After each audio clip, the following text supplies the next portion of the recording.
Our last ship for Wave 17. I'm going to take a look at the Klingon I.K.S. T'Ong, and we'll get right in and take a look. There we have our K't'inga-class dial, same one we've had previously. It's always nice because there's no worries about mixing them up. Then we have our Katinka-class. You can see this maneuver setup seems to be pretty standard now. A lot of the ships have it these days. Got that 3 come about maneuver in there with the 3 red turns, missing the 1 tight turns, but has everything else in between. Pretty standard for Klingons. There's our I.K.S. T'Ong. Interesting enough, they keep switching back and forth between the standard version from the TOS show and the later versions of the green. I think one was actually a D7 and one was a Katinka. You can't really tell from this view. The Katinka had more detail in the wings. There was actually like paneling in them where the original D7 didn't, but you can't tell from that angle, but I think that's what's up with that. Anyway, we have a attack of 4, evade 1, 4 hull, 3 shield. You have a tech upgrade, 2 weapon upgrades, and a crew upgrade for 24 points. You have evasive, target lock, cloak, and sensor echo. And our named ability, when attacking a ship with your primary weapon that has a larger hull value and or primary weapon value than your ship, gain +1 attack die. Bumps it up to a 5, which is pretty respectable.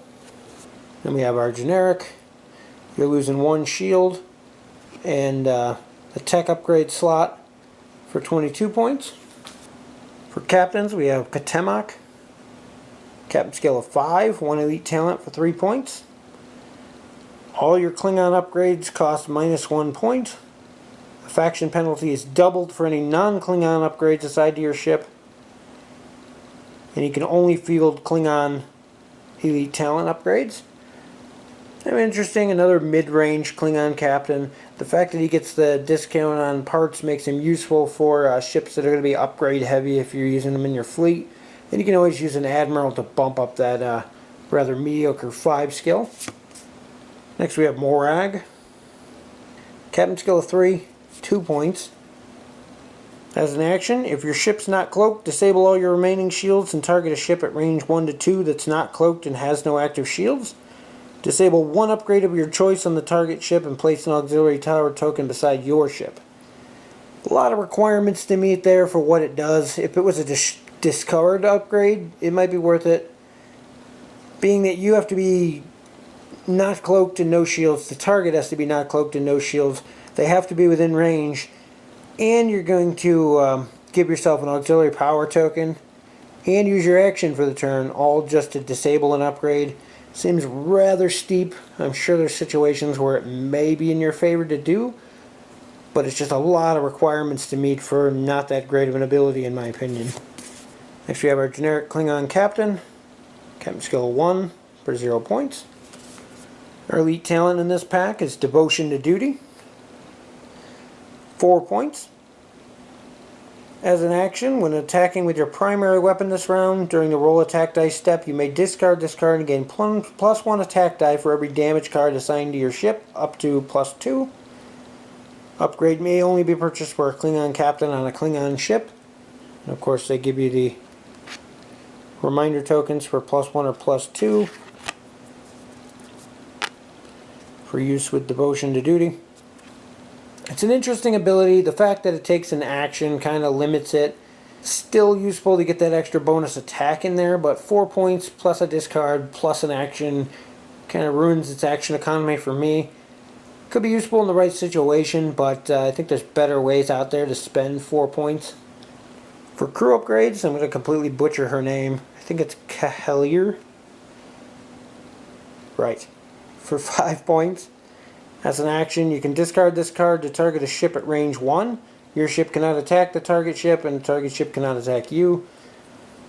A couple other things have given that same ability in the past. Get a reminder token on there for use with her. Another high-costing discard. At the same time, forcing someone to not be able to shoot at your ship can make or break or save your ship in a certain situation. So definitely useful, just a bit expensive for a discard, but at the same time, for what it does, it's pretty reasonably priced. Next up, we have Tactical Officer. For 2 points, if your ship's not cloaked during the Modify Attack Dice step, you may disable this card to reroll all of your blank results once. This upgrade costs 3 extra points for a non-Klingon ship, and no ship can be equipped with more than 1 Tactical Officer. The fact that he's a disable kind of makes him on par with the Romulan Tactical Officer. That one requires a target lock, this does not.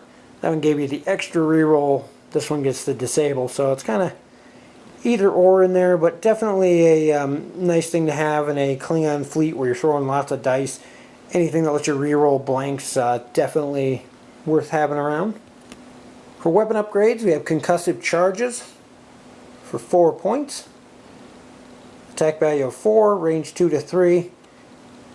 Spend your target lock, place 3 time tokens on this card to perform the attack. For every uncancelled hit or critical result, the target ship loses 1 token of your choice that's been placed beside it in the play area. You may fire this weapon from your forward or rear arc. We've had Concussive Charges before. This is just a reprint using the new time token mechanic. One of my favorite Klingon weapons, doesn't get a lot of use because of the action economy, but the ability to knock tokens off of enemy ships is always nice. For attack value, it's kind of hard to land a hit with, but combined with things that boost up dice or let you reroll to make those hits stick, it can definitely be detrimental to your opponent in the right circumstances. Next up, we have our standard Photon Torpedoes. 5 points, 5 attack, range 2 to 3. Spend a target lock, place 3 time tokens on the card to perform the attack. Can convert 1 of your battle stations into a critical, and can be fired from front or rear arc. It's your standard torpedo again with the time token mechanic in there. Definitely interested to see if that makes them a little more useful. It does reduce the action economy required in order to use torpedoes a little bit, but only time's going to tell if it really becomes that useful. As far as Klingons go, I think most people are used to running Vorcha-class ships, which most of the time you're rolling 5 or more attack dice anyway. So having a torpedo that only does 5 dice really doesn't have too many incentives for you to actually use them. So still curious to see how they turn out in the end. For tech upgrades, we have Cryogenic Stasis. 5 points. At the start of the game, place 2 non-Borg crew upgrades with a cost of 5 or less face down beneath this card. As an action, flip one of the upgrades that's beneath this card face up, your choice, and deploy it to your ship, even if it exceeds your ship's restrictions. Then place 2 time tokens on that upgrade. Discard this card when there are no more upgrades beneath it. Definitely has its uses. It's been errated since it was released that the cost of the total of the 2 cards, I believe, has to be 5 points or less, which really restricted it. Originally, people thought it was 5 points each, which made it a lot more useful. Basically, you're spending the time and the 5 points here to get 5 points worth of upgrades at a later point during the game.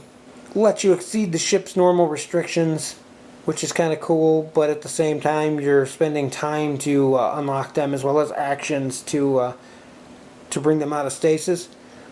Can be useful, especially in larger scenario games and mission type games where having those extra crewmen on board will definitely help you in the end. For the rest of our expansion, we have our 3 shield tokens. We have our 2 reminder tokens for devotion to duty. Our reminder token for her, which I'm not going to try to say her name again. We have a cloak token and evasive. We have a disable token, the auxiliary and critical. Target lock X2 this time.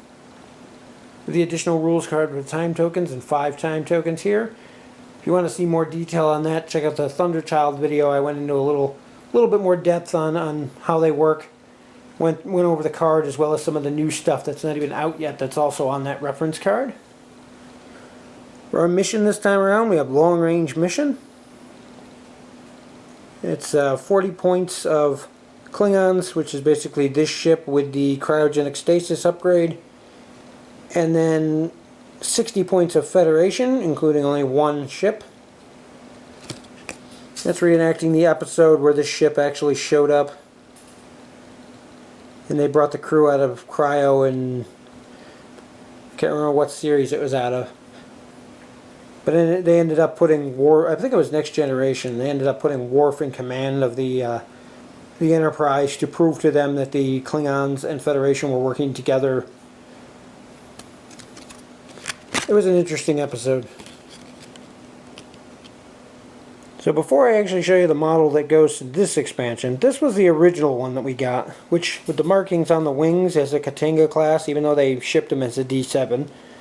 But size-wise, I think the Katinka was bigger too. But the original model had the sideways bridge for some strange reason, and was missing the torpedo slot on the underside of the front here, which was based off of the cloaked version from the HeroClix game.